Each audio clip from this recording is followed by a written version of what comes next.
On behalf of the Department of Sociology, Munich, hope you've had a great morning, and it's a pleasure to introduce Professor Henrike Rau, who's an old friend of the SAI, and we've served in the committee, I think, a very, very long time. Anyway, so it's really nice that she's back at the SAI and back here with us in Munich. Henrike is a Professor of Social Geography and Sustainability Research at Ludwig Maximilian in Munich, and her research areas around sustainability, unsustainability, consumption, issues concerning mobility, energy, and food. And you'll see she's talking to us today about creating a climate of hope, sustainable consumption, and the sociology of everyday practices. So, welcome everyone, and welcome Henrike. Thank you very much, Paul, for the kind introduction, and thank you all for being here, and thanks to the SAI committee for bringing me back to Ireland after a number of years, so I'm delighted to be here today. So I'd like to use the opportunity, the great opportunity to give the keynote here today to address some issues that are closely related to the subfield of environmental sociology. So I'm very much considering myself an environmental sociologist, and I would like to today talk about creating a climate of hope, and sustainable consumption, and the sociology of everyday practices. There's three sort of key issues that I would like to address in my keynote. The first point that I want to make is that the importance of looking at everyday practices, in particular in households, when you're trying to understand the impact people have on the planet, broadly speaking. So it's very much the idea that you need to think about practices and their dynamics over time, paying particular attention to their social and cultural roots and consequences, but also to the material implications that arise from these practices. I'll give you some examples in a minute. I want to then highlight the relevance of sociological work, of course, in trying to understand everyday practices and their resource implications. So we're going to focus on practice theory in particular, and different variants of practice theory that have contributed greatly to better understanding everyday practices and the kind of consumption implications of these practices. And I want to end with some positive stories. That the last part will be perhaps a shorter part, but I do want to end on a sort of positive note, and by showing some evidence of how resource-intensive practices like driving a car, eating a lot of red meat, can actually be transformed. So there's a recrafting or a substituting of practices possible, and that can be achieved in different ways. I was told this morning that there was an ESRI report just yesterday looking into some of the topics, so I'm hoping to be able to connect it to some of the debates that are ongoing here in Ireland, but also in other parts of Europe, of course, and the world. So. Yeah, you have an abstract, so you're very welcome to look at that again. So I'll start off with no hope, ? Consumptions and climate change. Then I'm going to look at the sociological imaginaries of hope that arise from practice theoretical approaches, and I'll finish with some empirical practices. So you're well familiar with what I'm about to say, so I'll keep it short. Climate change and biodiversity loss are sort of the twin crises that we are facing today, and that require wide-ranging changes to society's resource use, and these changes are supposed to be very fast now as well. So this is obviously a major challenge. What is interesting when you look at the last IPCC report, the assessment report 6, there for the first time was actually an explicit focus on the demand side of things, on consumption. Okay, so for the very first time, the IPCC has recognized that we cannot just look at changing systems of production, we also need to look at systems of consumption and ways of changing them. Okay, so there's various ways of doing that. One way is to, for example, set goals, as the UN has done with the SDGs, the Sustainable Development Goals. And there's one particular goal that interests me, and this is the SDG 12, which is responsible production and consumption. So again, here we have an explicit commitment to changing the way people use resources in everyday life. What is still missing up to today is to have a solid kind of sociological stream of input into these debates. Okay, so it's often quite a struggle for social scientists to get involved in, for example, IPCC activity. It's changing, there is progress, but it's slow, and it's often more complicated than to actually get into, for example, policy fields that are relevant in terms of trying to address some of these issues. Okay, so this is an initial sort of point. So just a few kind of figures just to show you the scale of the issue that we need to kind of deal with here. Here you have the EU vehicle fleet between 2012 and 2021, and given the fact that we've had a long discussion around climate change already, you can see there is actually nothing happening, quite the opposite. There is something happening in a sense, it's going up. Yeah? So the vehicle fleet is dramatically increasing. Yeah? So it's not just commercial vehicles, this is just the small orange segment here, it's actually the private sector. So people buying more and more cars, basically, in a nutshell. So two-car ownership is much more common nowadays than it was, say, 10, 15 years ago in many countries across Europe. Okay, so there's a lot happening. So we're looking at increases of 3 to 4 million vehicles per annum in the European Union. Okay, and this is also then reflected in the energy consumption by different transport modes. You can see obviously there's the COVID peak very visible, but you can see after COVID there's an upward trend again. And this is not just land-based mobility, there's actually international aviation to consider here as well. And a final point that might be worth making, and this is something I believe that was part of the ESRI report as well, that people often don't make a connection, for example, between their diet and climate change. So the consumption of meat is obviously a very major issue when you're trying to think about ways of sort of recrafting or substituting practices. So here you have basically the per capita meat consumption statistics for the European Union, still EU 28. After 2019, it was the projections, and you can see that there's a slight increase overall in meat consumption. What you can also see, and in some countries it's very pronounced, that there has been a slight shift away from red meat, especially beef, and towards poultry. Yeah, in Germany, you can see there's a very small dip. It's, we're talking about a kilo and a half per annum per capita, but it's a small dip in beef consumption, and that is basically rerouted to poultry. Okay, but of course, what is also, and I think this is the final point for the first part, the no hope part. Sorry, I'll get you out of the no hope part in a little while. We also have to, of course, think about how consumption is very unequally distributed across societies, and that you have really interesting research now coming from sociologists and also from cognate disciplines looking at high emitters and super polluters, if you like. So people who, for all sorts of reasons, have a very high ecological footprint. And one sort of prominent example was obviously Taylor Swift using her private jet to go everywhere, and sometimes the flights took less than 10 minutes. And so there is increasing research looking at how populations perceive of these super polluters and how they also deal with policy that is supposed to basically address everybody, even though people recognize increasingly so that is actually a very small fraction of the population that's causing a lot of the emissions. Okay, so there is something to be considered here as well. So we have a problem, but we can try and use our sociological tools, I suppose, to address the problem. And one key area where this has happened is in the field of what you might call practice theoretical work. And so I want to talk a little bit about sociological imaginaries that have emerged from that specific subfield. So to the idea that you look at routine practices in consumption and their transformation towards sustainability. So why do we consume? Of course, there's a wealth of literature on why people engage in particular types of consumption, be that very extensive meat eating or buying a very large car. So I'm rehearsing some well-known facts here, but just to get everybody on this sort of way of thinking, maybe of course, consumption is a key feature of late modern societies. It is also a way of distinguishing yourself from others in society. So I'm reminding everybody of the famous book by Thorstein Veblen from the late 19th century, looking at conspicuous consumption and how that relates to social status.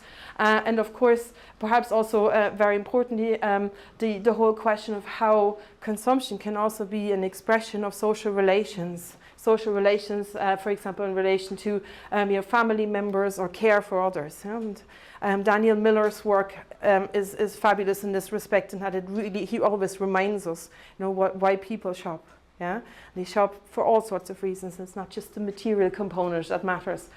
Okay, so I think this is a good sort of set of points here, in a sense, to remind us that sociology has a lot to say about consumption, that it can really make a contribution. Okay, but what has happened in the last few decades, that the research on consumption has been dominated by, I would say, almost non-sociological theories. Okay, a lot of theories that have focused largely on the individual, and that have really tried to look at people's rational intentions, planned actions, and so on. So it's often psychological approaches, classical economics approaches, and so on. And marketing research has been very much dominated by these ways of thinking as well. Okay. Now, I'm not suggesting for a second that there is no space for these types of approaches, of course. And they've given us interesting insights, but they are of a particular type. They're of a particular type in terms of their underlying ontological sort of ideas around, what makes a human being and how do people relate to each other. But they're also interesting from a methodological point of view, in that they're often focused on individuals. Yeah, and I actually studied psychology at an undergraduate level for a couple of years, and I found the subject very interesting, but I found there is something missing. And this has kind of followed me through my career, really, and that I always think there's something missing. And so the relational aspects that, for example, underpin consumption are completely missing here. Yeah? Even though some of these theories have been modified to take context into account and so on, but the underlying individualism is very pronounced. So I think there's good reasons to move away from that way of thinking and to think a little bit more about why people consume in the context of their everyday lives. And this is really where sociology has made a major contribution through practice theoretical approaches to consumption research. Okay. And I suppose one seminal publication in that respect is the famous paper by Elizabeth Shove from 2010, Beyond the ABC. So this was a sort of call to move beyond these attitude, behavior, choice approaches and to think a little bit, or to think more sociologically about consumption, about people using resources. Of course, there's various strands at this stage. It's a highly diversified field, so I can't do it justice today, and that I can't look at all the different strands. But just to say that obviously there's a lot of ideas here that relate to what Schatzky said in his book in 1996, that both social order and individuality result from practices. So the focus is firmly on practices. What I find appealing about this line of work as well, this area, is that there's a lot of qualitative and mixed methods work that treats practices as the main unit of analysis. And I found this to be very fruitful, to think about car driving and what the various reasons people, for example, report and why they drive a car, but also to think about the materiality of driving a car. Okay. And here we are right in the heartland of the environmental sociology. So who are major contributors? I don't want to go into too much detail here, maybe just to say that there's obviously been some really interesting inputs coming from sort of older publications by Bourdieu and Giddens on the whole question of structuration that have fed into this. Then you have some more sort of philosophical work, mostly Schatzky's work that has had a major influence. Andreas Reckwitz in Germany has made some really significant contributions to this debate, and also there's a very well-cited and well-received paper by Alan Ward from 2005 that talks about theories of practice and their application in consumption research. And then, of course, I just mentioned Shove's paper from 2010. After that, there was a huge increase in activity, in terms of applying practice theoretical approaches to consumption. So what can we say? Ward is giving us some hints here as well. There's a revival of interest in theories of practice because there has been an increase in interest in consumption research. So they're kind of connected with one another. And so the field of consumption research has really given sort of energy or inserted sort of new impetus into this field of theories of practices. And I personally think this has partly to do with the strong materiality that comes out of, consumption researchers need to focus on material aspects. Okay, so consumption is an integral part of practices. So there's no such thing as sort of separate consumption activities or consumption practices. Consumption is everywhere. Any everyday practice that you can look at, generates forms of consumption.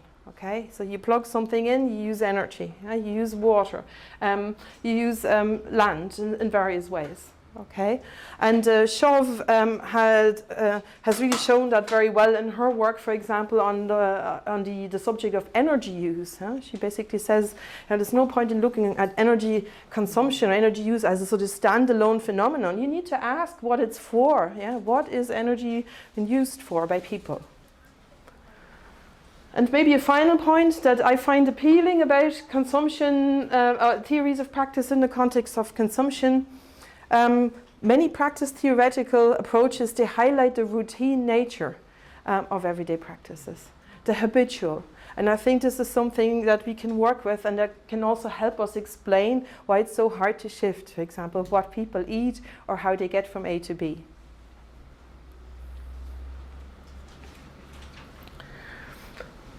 What is also interesting about theories of practice in this regard is that we need to reconsider how we look at what people do, and that it's about doings, so people's actual activities, what they engage in everyday life, and also how they talk about it. And that obviously has some interesting methodological challenges for us as well, because a lot of methodologies we use, they revolve around asking people about their opinions or what they do. And when you think about your habitual practices in everyday life, you might find it hard to explain how exactly you cycle from A to B, because it's tacit knowledge, it's embodied knowledge that's part of this. So I think there's some interesting methodological challenges, but also opportunities arising from this. What is a practice exactly? How can we maybe conceptualize it in such a way that it allows us to work with this concept and it allows us to maybe do empirical work with it as well? And Chauve has given us some interesting sort of heuristic, I would call it here, and that she has basically argued to think about three key elements. Okay, so on the one hand, you have this yellow bauble here, which could be called meaning.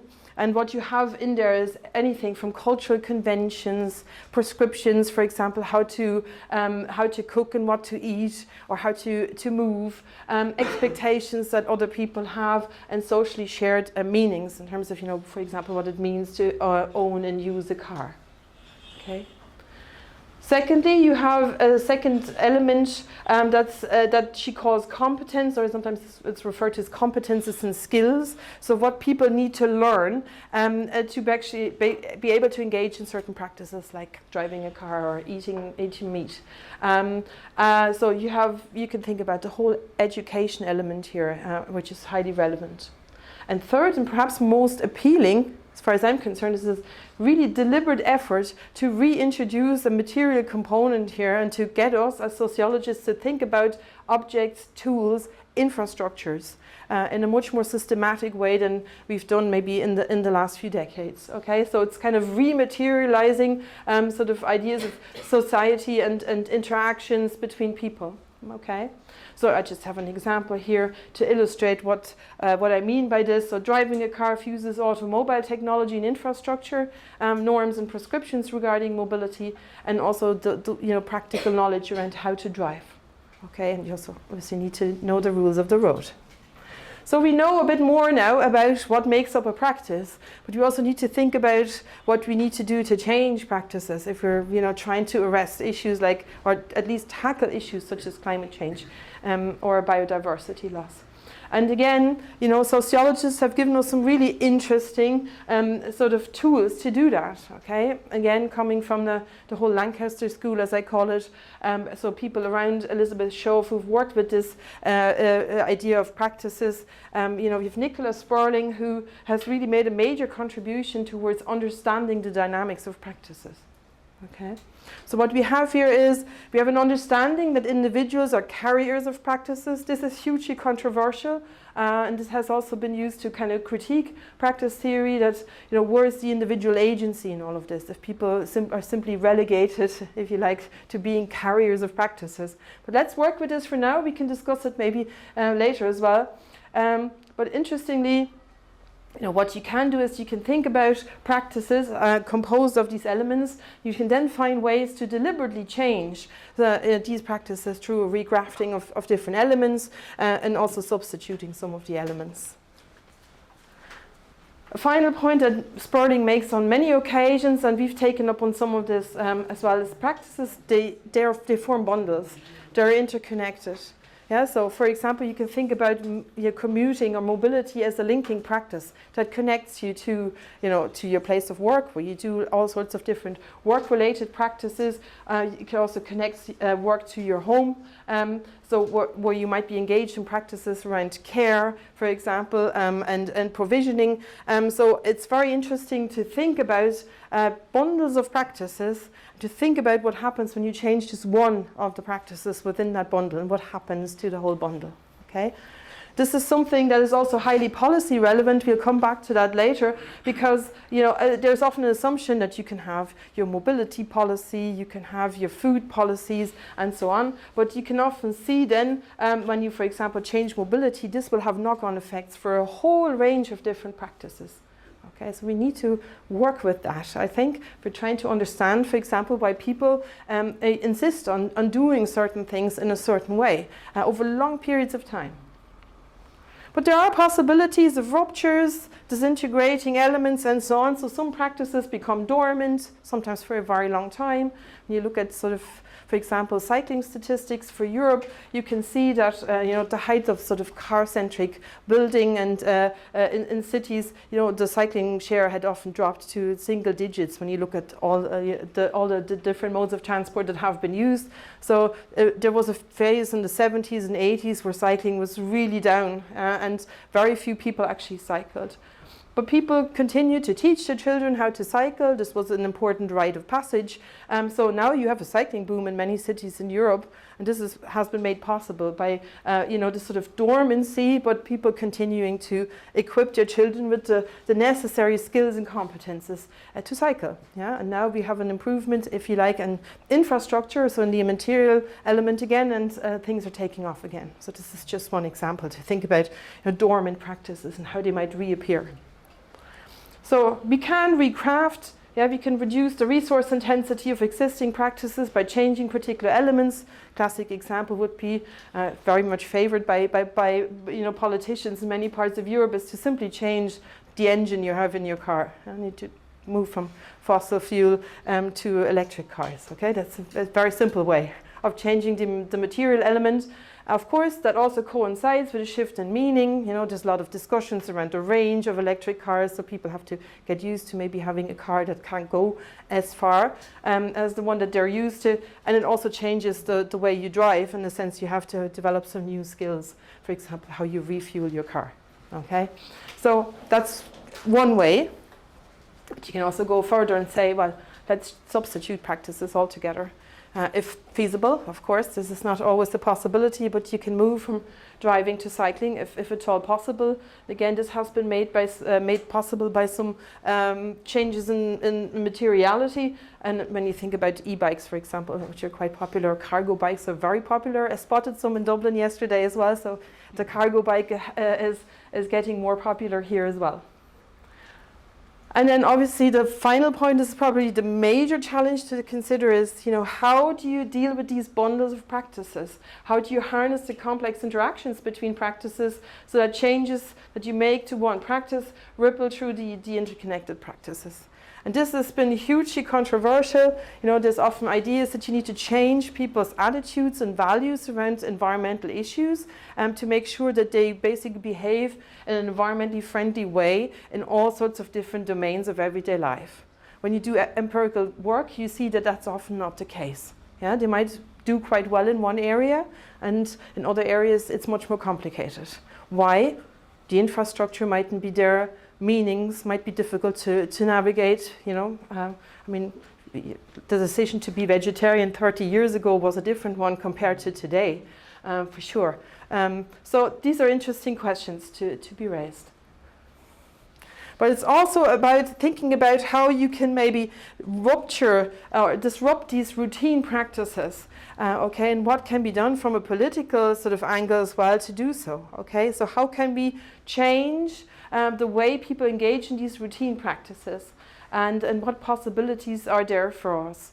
So I think there's some interesting lessons to be learned from the corona pandemic in a sense of you know, on the one hand, yes, people have experimented with a lot of new practices. I don't know about how people in Ireland responded to the COVID crisis. And in Germany, for example, we had a lot of students who were kind of housebound for many months, and they started experimenting with new ways of cooking and eating, yeah, in that period. Okay, and we did some project seminar work because we couldn't go anywhere anymore, and they told us that, yeah, but when you look at statistics in terms of resource use in households post-COVID, it has gone up again. So any kind of improvements, some people had this idea that this might be the sustainability turn. I was always quite skeptical, and I was right to be skeptical, because after Corona, everybody was very keen to get back to normal, whatever that might mean. So we can see that a lot of these resource-intensive practices have come back, okay, including driving and aviation and so on. But, and I think this is something to be hopeful about, and I'll come to the third part of my talk, is to think about exposure to alternative practices and opportunities for experimentation. And I think this is something where you see a lot of activity, where sociologists can make a major contribution as well, and that, you know, you have, for example, well-established procedures now for what you might call experiments or real-world experiments or so-called living labs. And this is something that you find across Europe, partly funded by the European Union. There was a lot of activity in the living labs kind of area some years ago. So this is a way of sort of trying to find routes into these kind of practices and trying to find ways to rupture these practices, to establish alternative practices, and to give people a chance to experiment.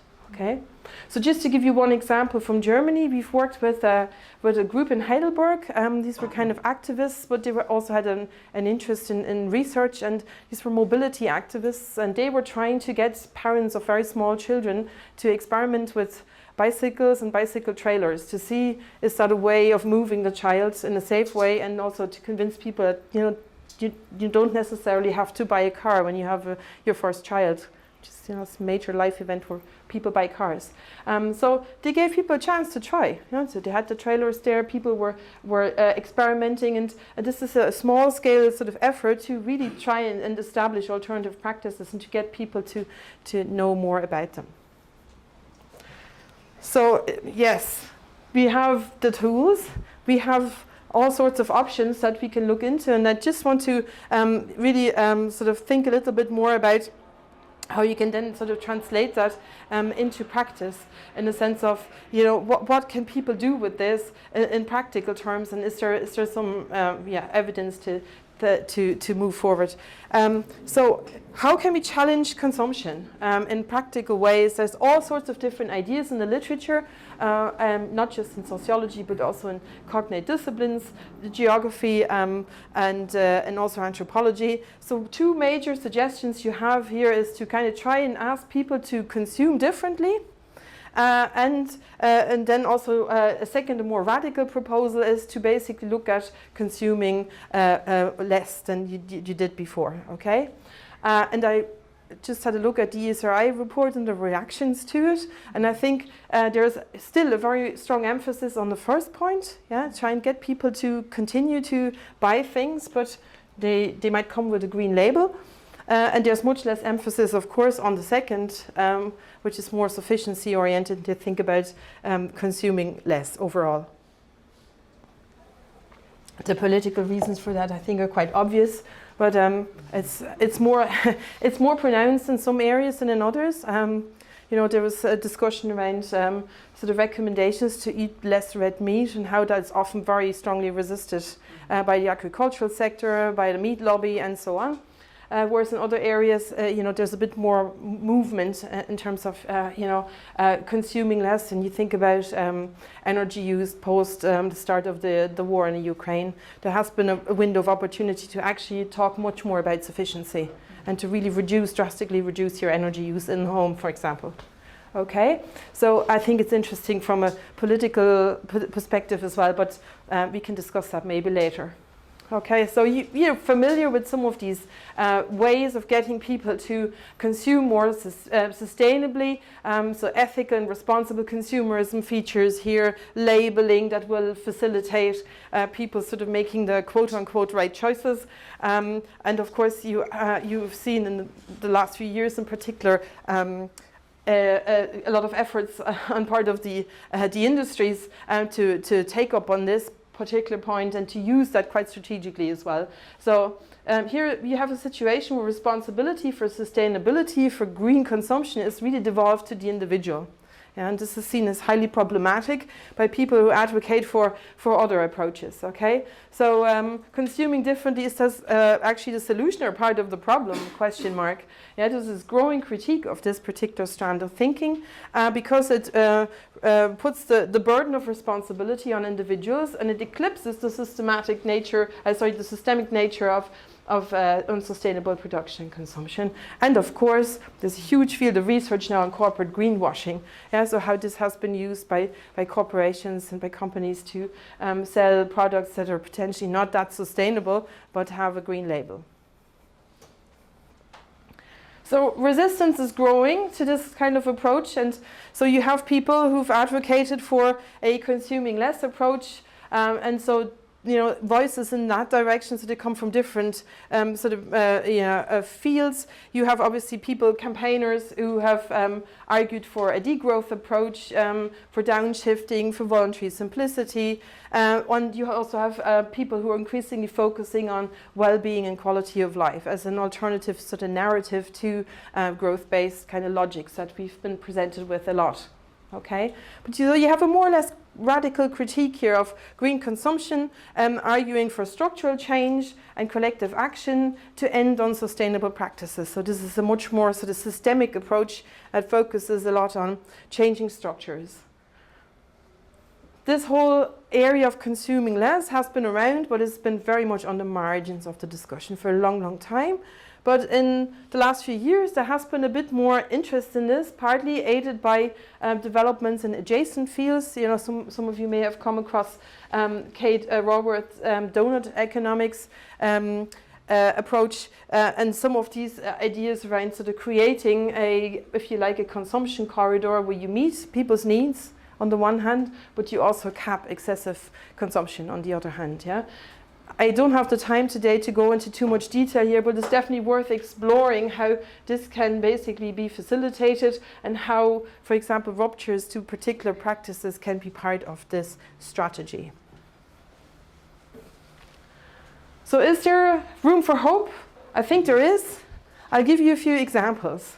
The first example relates to an initiative that's sort of being rolled out, I suppose, across Europe, starting in France and a few other places. And this is the idea of a 15-minute city as a new imaginary of less mobility. And this is quite interesting. Of course, you know, hugely controversial and hotly debated. But you have an idea here on the table to basically look at how we plan and build our cities in ways that really reduce the need to be mobile. Okay, so this is a long, long way away from sort of notions of mobility and a lot of mobility as part of being a modern society or modern city. Okay, so improved accessibility and changes in planning and zoning are part of this. And yeah, you could say, well, that's a lovely idea, it looks nice, but there is actually a lot of activity in that area. You've probably heard about efforts in Paris to implement what might be called the 15-minute city. You have efforts in Seattle, Düsseldorf, all sorts of Milan. It's controversial because it's often done in places where there's people living already better off. There's issues around exclusion and so on, absolutely. But at least there's an effort here to change the narrative away from more mobility is necessarily better to maybe less mobility and more connectivity, accessibility on your doorstep is the way forward. Second area where there's a lot of activity is what you might call the area of energy citizenship. So ranging from changing your light bulbs to less resource-intensive ones, to actual protest movements against, for example, the extraction of coal. So coal mining in Germany. So there's a whole range of different activities that relate very much to really trying to reduce energy use, energy consumption, and also to change not just the consumption end, but also the production end. Yeah, so there's a lot of European projects that have really looked at this in much more detail, including a project that was led by Galway. It was called Energy Prospects. It was on energy citizenship, and they could really show a hive of activity across Europe, ranging from this more radical kind of approach to changing practices to the more sort of individualistic one. Okay, we've done some work on that as well as part of our a project called Energize. I don't want to go into too much detail. If you are interested, please have a look at our websites. It's still there. Here we had an effort to change energy use in households, especially around heating and laundry, and you could see that that had some impact. So we are actually working with households in an active sort of way, an interactive way, to try and get them to reduce room temperature and the number of laundry cycles, and that was actually quite interesting and successful. I don't have time to go into this too much today, but if you want, please have a look at the article by Sahakian et al. From 2021, and also the website. I just recommend it. And the final point, I think this is a really interesting one. I couldn't find statistics for Ireland. I tried, but I'm using the German ones for now. This is a graph or diagram taken from the Meat Atlas 2021, published by the Henrike Rau Foundation. This is a foundation that's operating on an international level, but who started in Germany and is closely related to the Green Party in Germany. And they issue this interesting meat atlas every few years, so highly recommended for anyone who's working on food topics. So what you have here is you have a look at meat consumption in Germany in the age group 15 to 29 years, okay? Here you have a distribution for all the people interviewed who fell into that category, so 15 to 29-year-old. Here you have the very young ones, 15 to 19, 20 to 24, and 25 to 29, okay? And what you have here is you have a self-identification. Are you vegan, vegetarian, flexitarian, or an omnivore, okay? And I think it's hugely interesting to see, when you look at this particular group here, the 15 to 19-year-olds who were, obviously at the heart of the Fridays for Future movement and so on, to see, the very significant share of people who would classify themselves as vegan or vegetarian. Will that last? I don't know. Maybe, they'll move more in that direction again as they get older. So there could be sort of an issue of a cohort effect vis-a-vis sort of a longitudinal effect. But it's still, I think, an interesting sort of point to think about, how meat eating has changed, and also the kinds of infrastructures we see now facilitating that. And so, I mean, corn was here 20 years ago, but now it's literally in German supermarkets. You can't avoid getting past a vegan sausage or something. So the infrastructures have really changed around the meat consumption as well. So, of course, a lot of times it's very established meat producers who have also hopped onto the vegan and vegetarian meat replacement sort of train. But still, I think there is something happening here that might give us sort of reason for hope. So just to conclude, I know Paul is waving at me. So I think practice theoretical approaches to consumption can really offer a credible and fruitful alternative to what we've seen so far. It's very individualistic approaches. And understanding the dynamics of practices can really give us opportunities to recraft, to substitute, to experiment. But there is obviously a number of caveats here. We need to really think about social inequality, class, gender, and so on when we're looking at who engages in what types of practices under what conditions. I think we need to really think about how we can maybe reinsert individual level agency into this, so it doesn't become too kind of structuralist, if you like. And this is obviously not an easy task. And also we can think a little bit about efforts to sort of deliberately change bundles of practices. They're not yet mainstream, and how to perhaps make them mainstream and to use the sort of growing awareness of the potential in political circles and activist circles. Okay, so that's that from me. Thank you so much for your attention.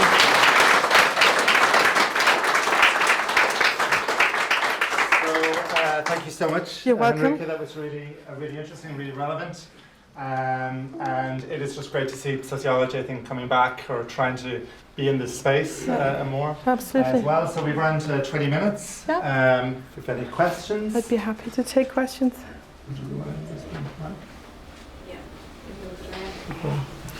Uh-huh. Yeah. There's a Do I need a microphone? Well, maybe not. I can hear you loud and clear. It's okay. Thank you very much for your presentation. I really enjoyed it, and Thank it's you. brilliant, very interesting. But there is a problem, and that is capitalism. Yes. And Thank you. The C I word. don't know how you want to go against it, but particularly if we think about Americanization and McDonaldization and so on. In the future, it is a brilliant idea, okay, but capitalism try to expand its roots everywhere, not only in America, in Europe, but also in the Middle East, Africa, and so on. And also, unfortunately, it is a big barrier for all of us to do this kind of thing, and then to think about particularly sustainable energy. Yes, I mean, I completely agree. And I think that's partly the reason why these more sufficiency-oriented approaches have really been on the margins. And obviously the narrative of degrowth, for example, has really struggled to make its way into the mainstream. For all sorts of reasons, but main reason being that, of course, established political systems support a growth-based economic model, and so I think that's the big elephant in the room. But on the other hand, I think it is encouraging to see how people find ways around that. Yeah, and the idea that you just simply don't buy things is quite appealing in that context, I think, of course. And so I think these reactions to, for example, kind of reduce your meat consumption campaigns are very interesting, because they can be very, very strong. And politicians are terrified sometimes of even touching that whole subject. And I think there is something to be said there. Yeah. I think I'm from Asia. I think Yes. I live in Japan right now. I think there are many things that Asia could learn from Europe. For example, my university banned bicycle. You can come by car or you can come by train. Okay. You are not allowed to come by bicycle. Okay. So the reason being, because if you allow students to come by bicycle, the train company and the car company is not going to make money. So this is the huge resistance. So in Europe, how do you overcome this? Whenever you want to change the practices, someone is going to lose job. So how do you overcome this thing? Well, we don't necessarily overcome these problems. I mean, in some cases, there is a lot of resistance to, for example, efforts. I mean, there has been a lot of resistance to efforts to change the German car manufacturing sector towards electric cars. I mean, it's been a massive battle, and still it's ongoing, and with various different constellations of actors, of course the industry, the trade unions, activists, and so on and so forth. So there isn't a straightforward answer, but I suppose the prospect is in some cases that you don't have to make a decision like that anymore in 15 years' time, because things will have moved on, whether you like it or not. And I think there is a realization, for example, in the car manufacturing sector, that you have to move.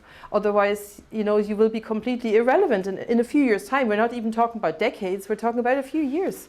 In a way, it's kind of interesting, you had this battle of, is it going to be an electric car or a fossil fuel sort of powered car in the late 19th century, and the battery technology back then wasn't good enough for the electric car to take off. And so it's been sort of, this has been going on for the 20th century and a bit into the 21st, but I think now there's a point where technological developments and shifts in meaning and competences have really meant that people are starting to adopt a new way of driving. Is that ideal? No. I mean, a car is still a car. I mean, you're never going to solve problems in terms of, for example, urban land use for car parking and so on by just simply replacing engine technology. But it's a step, and remains to be seen what will happen. Yeah.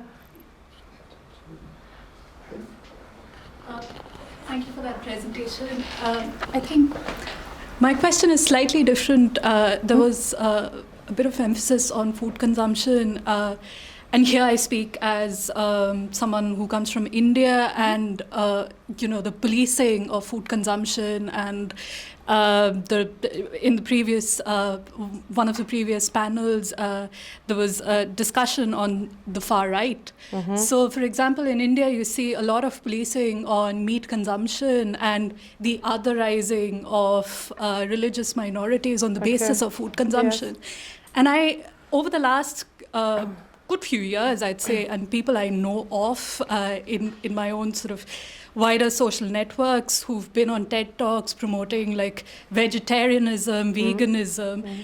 And in the same breath, there is this comparison to or this kind of legitimacy to the Hindu right as well. So I think I just wanted to hear what your opinions on, because again, food consumption is something so personal and without much focus on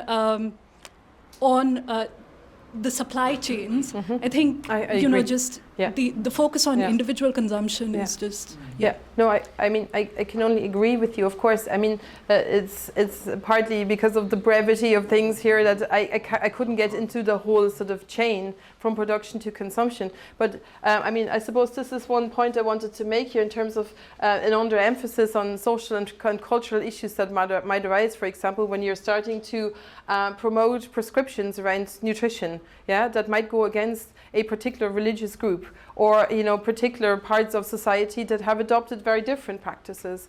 So there is obviously an exclusionary moment there, and I can't resolve that. I mean, it's going to be a bumpy ride to do this, and of course I should have said this at the start of my talk. I mean, I'm very much coming at this from someone who's lived and worked in highly developed industrialized nations, and I'm acutely aware of the fact that often doesn't capture what's going on in other parts of the world. But I mean, it's kind of frightening to see, for example, how meat consumption has been promoted in countries in Asia that haven't had a strong tradition of, for example, eating meat or eating milk, and how that has been kind of partly forced by European industry, meat industry, milk industry. And you can see that in a lot of statistics when you look at Chinese statistics in terms of meat consumption, milk consumption.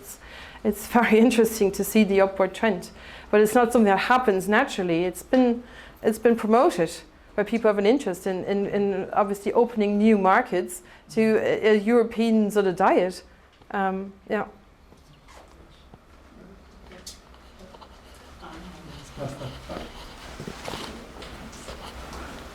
Thank you very much for your presentation. Thank you. My name is Adepeju. I'm a Nigerian, and I'm relatively new in Europe and in Ireland.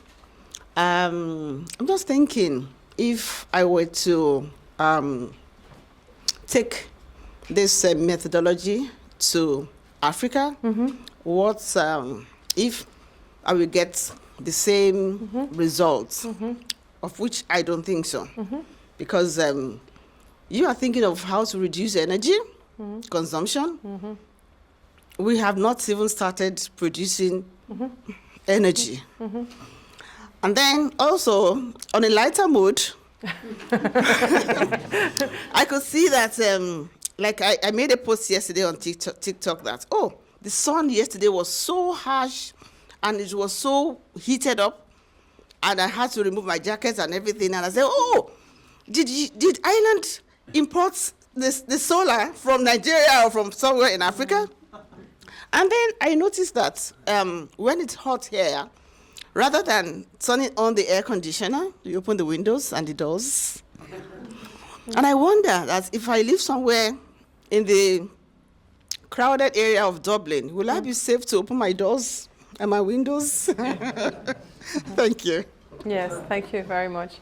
The practicalities of life. I mean, starting with the first point, absolutely. Some of the things that I've said are very specific to the European context. This said, we've used the practice approach to look at one case, and I've worked with a colleague in Vienna, and he's an expert on Ethiopia, and he's lived in Ethiopia for a long time and has done development work there, and he was trying to find out why people don't adopt new kind of stoves that would make a massive improvement or would improve indoor air quality by basically, closing the stove, and you don't burn your fuel, which is usually wood that you collected somewhere, openly in your house, yeah. And so he's a really interesting perspective on the stove as a technology, but all the different sort of elements of the practice that revolve around using that stove. So it's much more than cooking. You talked about insect repellents, hospitality, having an open flame in the house is very important to people. So all these types of things. So you can use a practice approach, or that sort of frame of mind, I suppose, to look at problems all over the world, I think. But I agree with you, you always have to be careful to be mindful of the cultural context. In terms of air conditioning is a very interesting topic. I'm wondering what's going to happen. I looked at statistics, again, energy use in Europe and the air conditioning segment is still very small, but I'm afraid that won't stay that way. Yeah, people are already making provisions and installing air conditioning in many parts of Europe, thinking, okay, it'll get warmer in the summer. We need to do something about it. So there is another problem coming towards us, I think, in terms of energy use, but also all the other technical aspects that come with installing air conditioning. Mary? Yeah, thanks very much, Henrike. I really enjoyed your paper, and it laid out with extreme clarity, shall I say, the situation and how we might think about changing it. The ESRI study, I just as a point of information, was actually led by behavioural scientists, which I think is really tragic that there aren't sociologists in the ESRI pioneering this work. But the other thing I'd like to say, and obviously the thrust of their press release is that the problems is kind of the deficit of individuals. Yes. We don't have enough knowledge, we haven't been schooled appropriately, so we're not making the right choices. And we had a kind of, I can't remember the title of our seminar here in April, it was Transforming Change or something, Mary Murphy's one. And there was a lot of different disciplines there, and there was a woman at our table from business studies in Trinity. So I was immediately on edge, I don't want to be beside this person, but she was really radical, and she said the whole issue is the commercial determinants of health. It is the companies, it is the ultra-processed food, it is the incredible multinational capitalist operators that are the true villains in all of this, and that somehow we have to think about that, the supply side of things before we think about how we change people's demands of things. So that context, it is a pity that it just gets completely sidelined when we only focus on the individual. Yeah, so, absolutely. Yeah. No, I couldn't agree more. I mean, what's interesting about the ESRI study is as well that they basically argue that you could.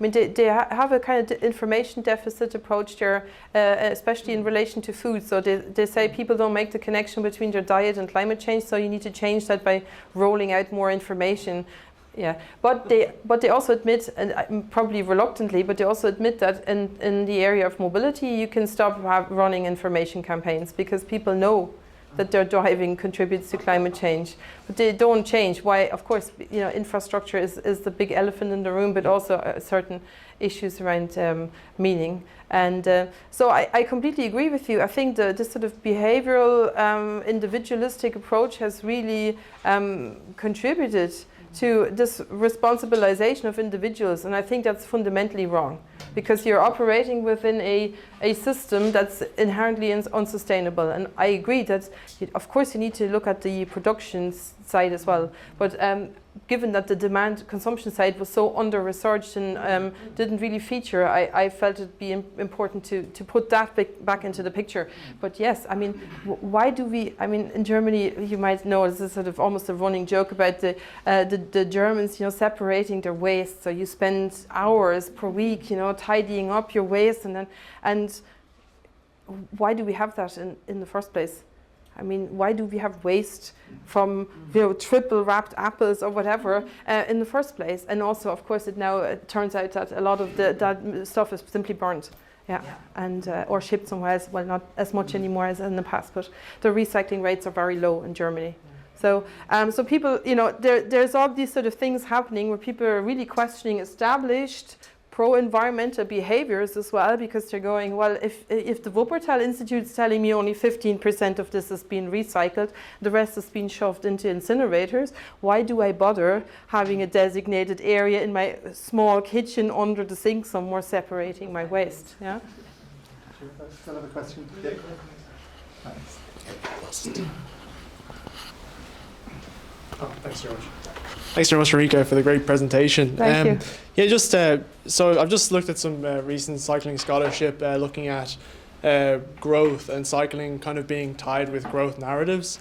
Sometimes, and I think sometimes you can see that with the 15-minute city and the narratives around it, that it's better for health, it's better for like less sick days off work and these kinds of things. And then as well, there's been some scholarship as well around kind of like the creative class and using these kind of compact cities to attract the creative class and the gentrification and stuff and all that. And I'm just interested from a kind of, I suppose, a pragmatic perspective, what your view would be with social practice theory.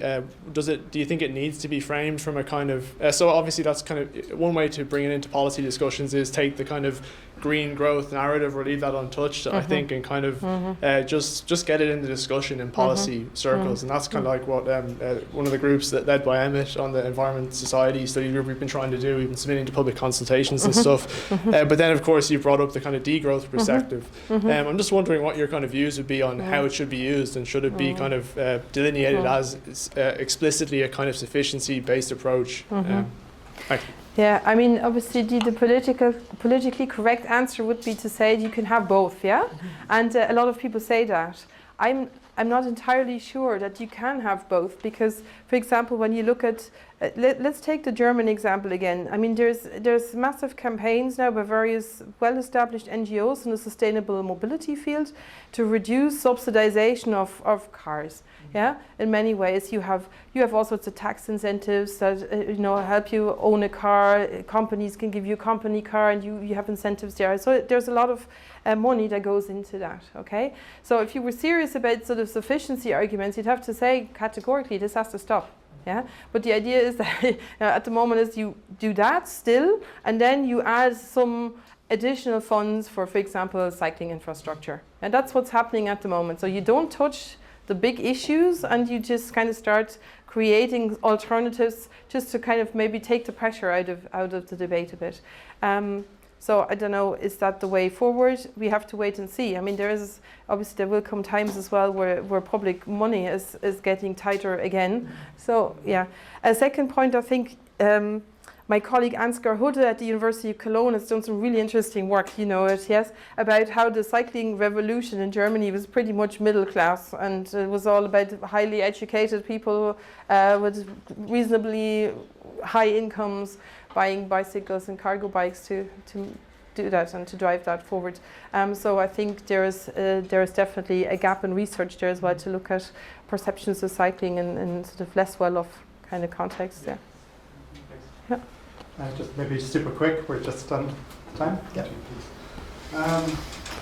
Thanks for that. Thanks, Emmett, for I'm terrified now. I'm not talking. I'm not going to ask.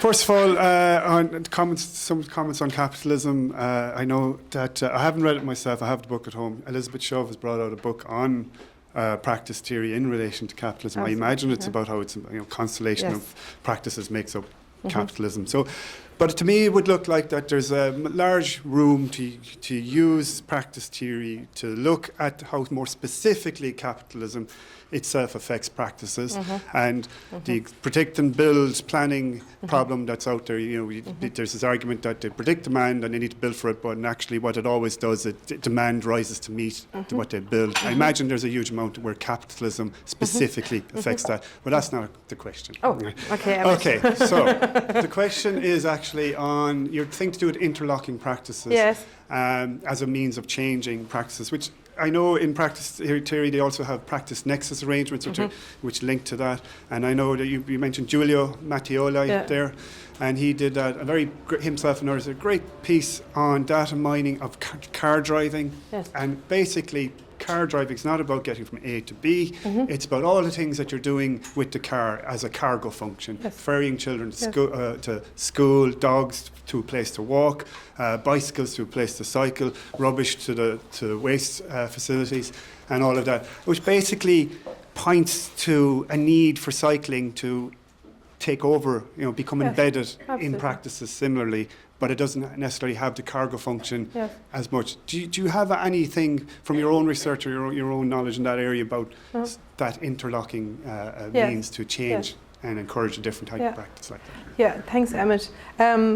Yes, we're actually working on that right now as part of a European project. It's called Circular. It's about circular economy or circular pathways towards sort of a low carbon future.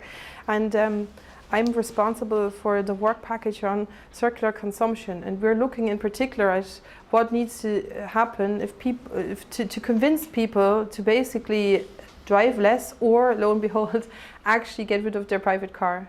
And the functionality aspects you just mentioned, what is mobility for? That's at the heart of what people told us. We have the first qualitative phase finished now, and that's exactly what they tell you all the time. I need to be able to do the same things I do now because it matters to me. Bringing kids to the school, doing the shopping, moving things. In the context of work, there might be people who have equipment to move. And if you can somehow find a way to do that, people might be more willing to at least experiment with that and give it a try. And that's exactly, for example, what the German government is trying right now. They had a very generous scheme for supporting businesses to purchase cargo bikes. And they were really targeting people, plumbers, people who have some sort of equipment to move, basically. And it's turning out to be quite successful in terms of the uptake, but also actually people using the cargo bike instead of the car. Why? I think the time factor is a huge issue here. It makes your trips much more reliable. You get from A to B in 10 minutes. That's a huge factor that hasn't really been utilized. Shove has written extensively about the logic, the temporal logic of practices, and obviously there's a huge body of work on that.